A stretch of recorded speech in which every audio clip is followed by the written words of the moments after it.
Well, hey there, I am back. We lost, forgot to set the do not disturb. Forgot to set do not disturb. We were talking about Bishop Inspections LLC. I believe they're out of Texas. But the big deal there, yeah, MCS work, of course, is getting ready to get beat up. So you have issues there. You're going to have back charging issues right now. And again, if you're being back charged on a service that has been approved and been paid, 99.9% chance that's an illegal back charge. It's fictitious, and you want to start asking for proof. And what I mean by that, somebody asked me, let me see here. Let me see. Hang on. I believe the young lady's name was Jessica or something, and about where do I go? How do I do this? But the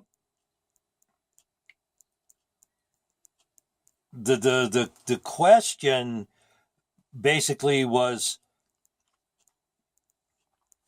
how do you file on an inspection? Now, inspections, I'm not sure how they all work, but I know, and this is why I know inspection services in the property preservation industry are hand in hand with property preservation.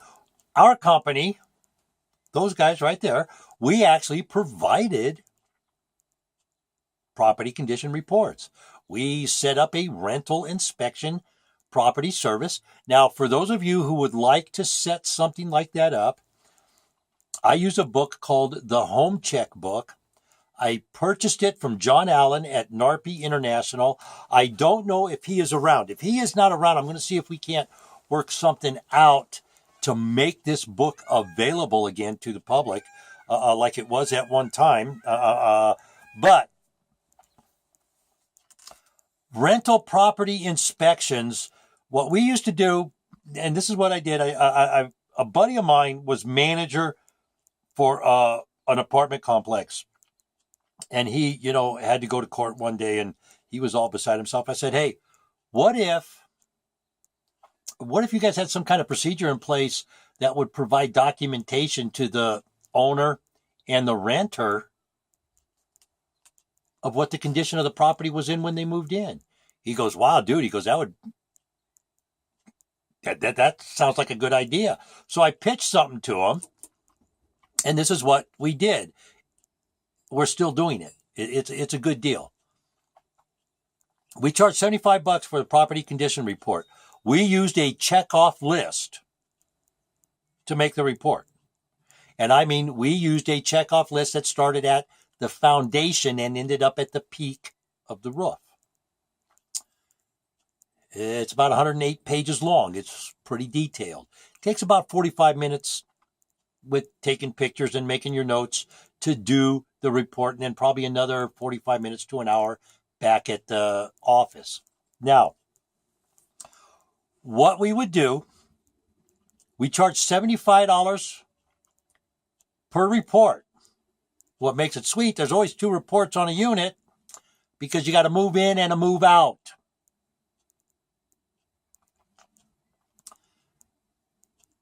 The apartment complex arranged it to where they would split the cost with the mover. They would pay for one. They actually paid the move out, and the people paid the move in, is how that worked. They didn't pay it to us. We got all our money directly from the apartment complex. But that is what they worked out in their contracts. And what it did was we had a pool of inspectors. You can't do this by yourself. You got to have a little of autonomy built into this system so nobody can manipulate it. What we did was I had a pool of inspectors. I have like 5 or 6 people that we just draw out of the hat to go do the inspection. That way, nobody knows who's going to get the inspection.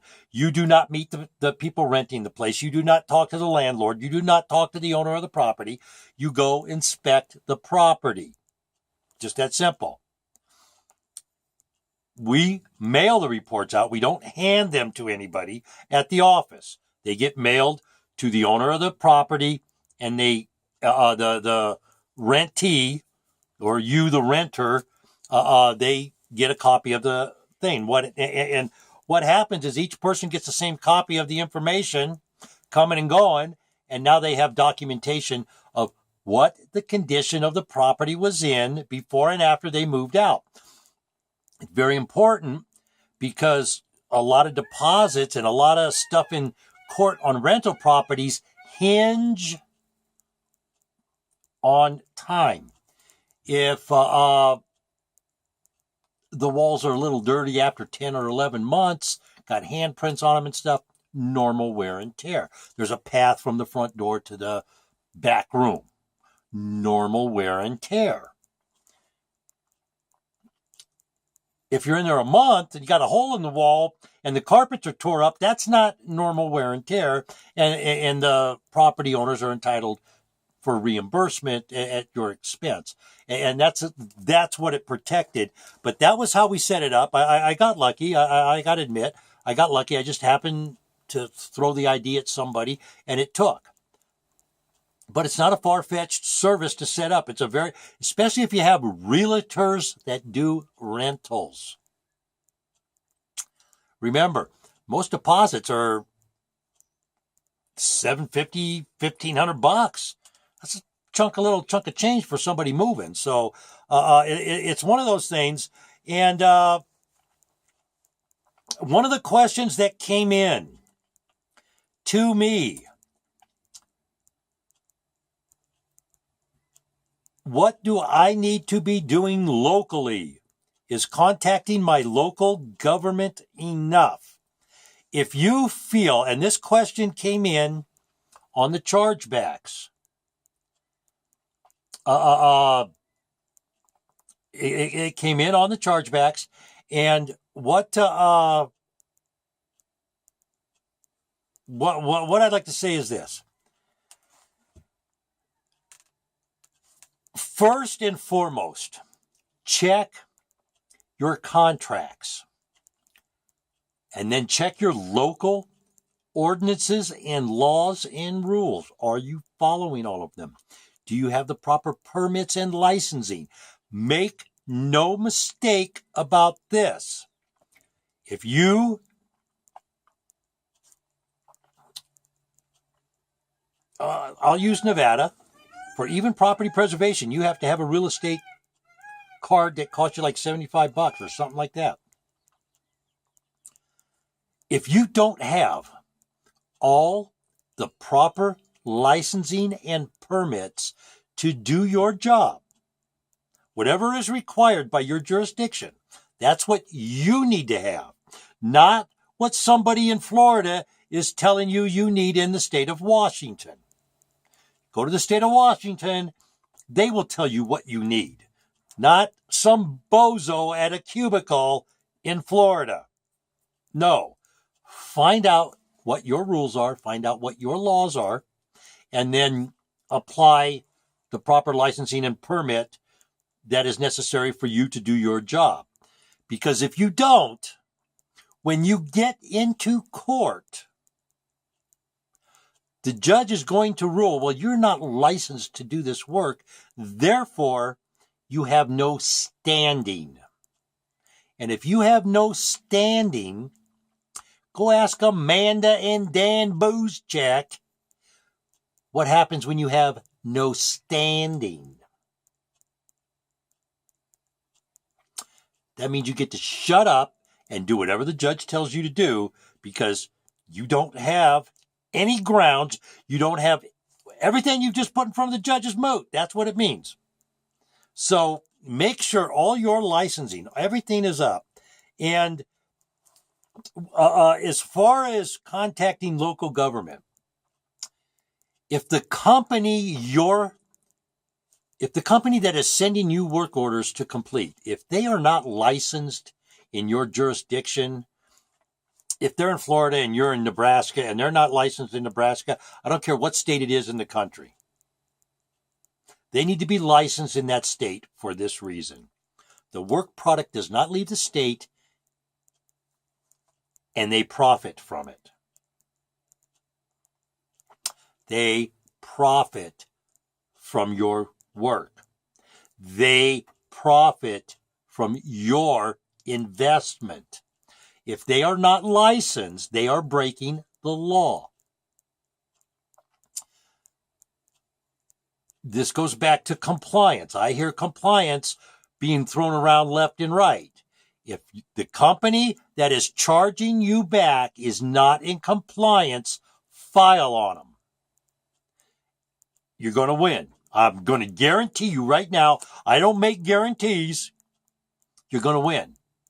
Because they have no standing, and I don't care what the contract says. The law is clear. Where profits are made is where subject matter jurisdiction lies. So if you're in Omaha, Nebraska, and somebody in St. Petersburg, Florida, is sending you work orders, and they are not licensed to conduct business in Nebraska, file on them. Not only file on them in the courts, file a complaint with your Secretary of State, with your business office, whatever it is, and put them on the button. I've been saying this now for almost 10 years. And in those 10 years that I have been screaming about how come they don't have to be compliant and we do, the screws have been put to labor. You need some kind of ABC number from a company in Ireland? Excuse me? You're going to give your personal information, your employees' personal information to a company in Ireland that can't protect your information. You're going to send information that is a premium. People pay a premium for the information on your employees that you're sending. They pay a premium for identity theft. They pay a premium for that information, and it's going through unsecured websites. But you got to be in compliance, not them. You have to be in compliance. They don't. They don't have to protect your information. You have to be in compliance. Time to come to the table, Mr. Miller, because the days of management willy-nilly is over. It really is. And I'm not just picking on Mr. Miller here. Mr. Mingham, International Association Field Service Technicians. Somebody needs to stand up and say something. I'm telling you right now.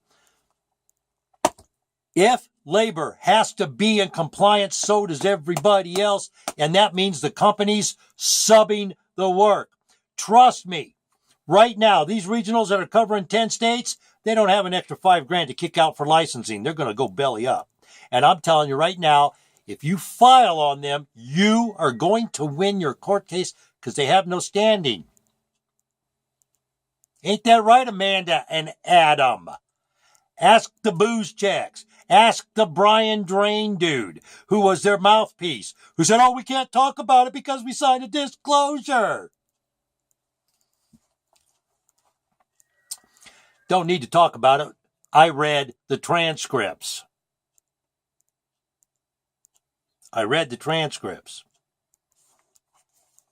Yes. Now, I was talking with somebody else the other day. I got to go back and find something because they wanted me to say something. Where did it go? Where did it go?